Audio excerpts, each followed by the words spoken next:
Movie starts off with Kingdom of Lamia, where a cute little baby is born. Her name is Ella, Ella's fairy godmother. Lucinda has come to see her. On her constant weeping, she gifts her obedience. Ella would have to obey any order given to her without any objections.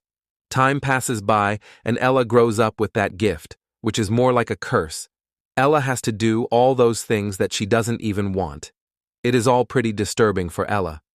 Ella's mom has gone pretty sick, and she makes Ella promise her that she won't tell anyone about her gift because it can be used against her as well, and she gives her a necklace wearing it.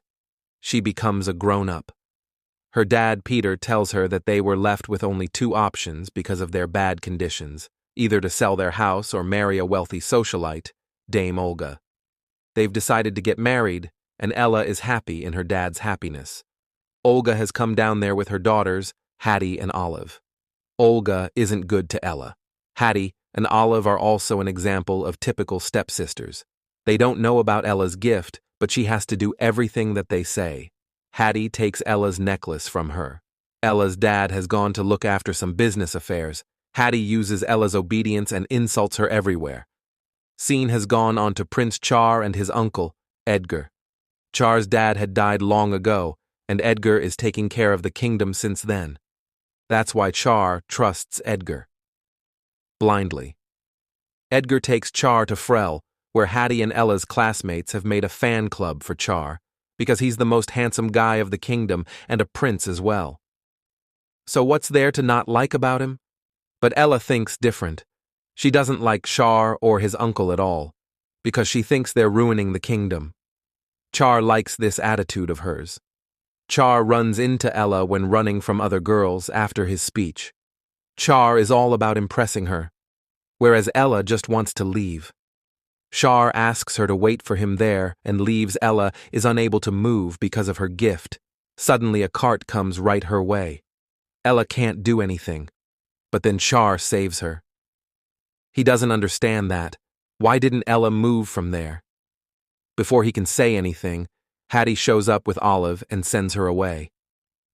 Hattie is aware of the fact that Ella would do anything that Hattie would say.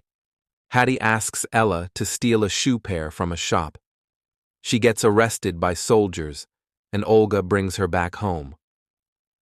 Olga is so mad at her, Hattie makes her admit that it all happened because of Ella's best friend.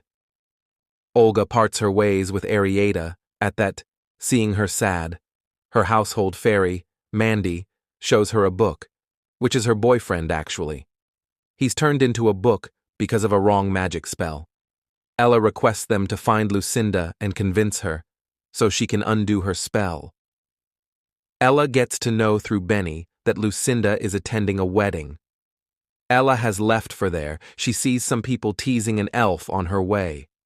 Ella fights them and saves that elf. Slannon takes her to his village. He wants to become a lawyer, but he's forced to become an entertainer like rest of the elves. Slannon knows that the book is unlike any ordinary book. Its Benny Char has invited Ella to Coronation Ball. Olga takes it from Mandy and decides to take her daughters there. Ella and Slannon see soldiers taking elves with them ruthlessly, so they can entertain people at the ball. Ella doesn't like that at all. Moving ahead, ogres have attacked them. They've tied Slannon, and they are about to throw Ella in the boiling water. Char again gives a nice appearance and saves Ella. He fights Ogre, ruins his weapon, and puts sword at his neck. Ogres had actually killed Char's dad, yet he lets them go alive. Ella dresses Char's wound. Char asks her to accompany him to Giantville. Ella first refuses but says yes at Slannon's orders. They're then on their journey with Char. Slannon talks of becoming a lawyer on the way. Char asks him to talk to his uncle about that. Ella is mad because he's about to become a king, but yet he doesn't have any interest in public matters.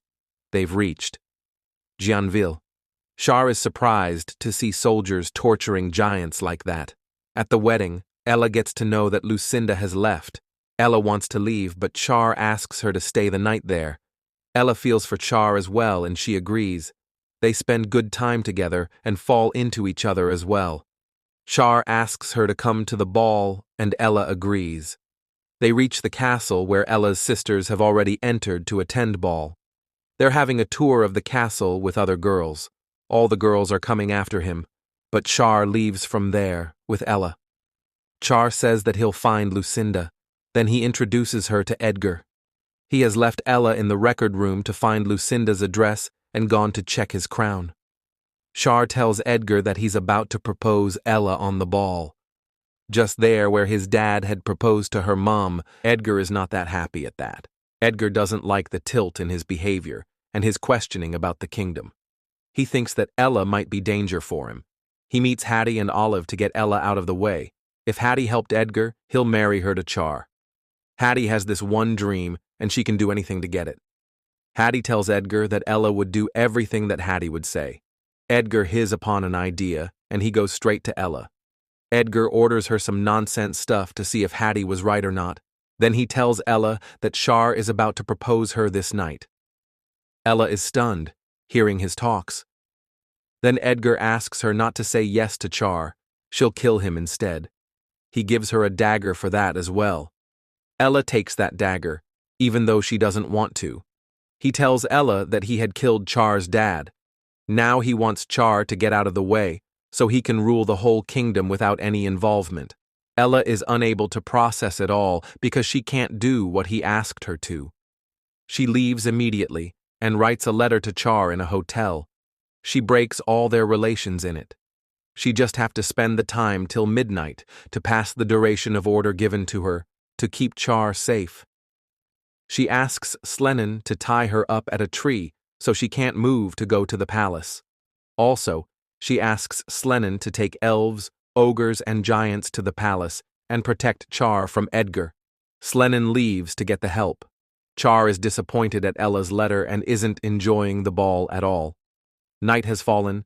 Time for implementation of Edgar's order is near. She's trying to move, even though she's tied out of nowhere. Lucinda shows up. She doesn't listen to her at all, dresses her up, and sends her back to the ball. Having no other option, Ella leaves for the palace. Char is so happy to see Ella. Ella shares her true feelings at Char's orders. Char takes her to that place where his dad had proposed his mom. Char proposes to her and hugs her. The time to do what Edgar had said has come. Ella is just about to stab him, but she doesn't want to. Ella fights herself and drops the dagger, but Char gets her arrested. Slenin has reached there with elves, ogres, and giants, and he gets Ella freed. Ella gets to know through Benny that Edgar has poisoned the crown. Ella runs for the main room to save her hero. Her friends help her in reaching there. Edgar's snake presses the emergency button and summons red guards. Char can't help, seeing Ella in pain, and he's again there to save her. Mandy has found Benny, and she changes him back into human. Ella tells Char all about Edgar. That Edgar had killed his dad. Char is just processing it all when Edgar's snake attacks Char, and Ella saves him. Everything is clarified to Char after Edgar's snake's attempt. Edgar spills the truth and wears the poisoned crown himself. He dies at that. Char proposes her and they share a kiss in front of everyone. They get married at the end, and movie ends happily.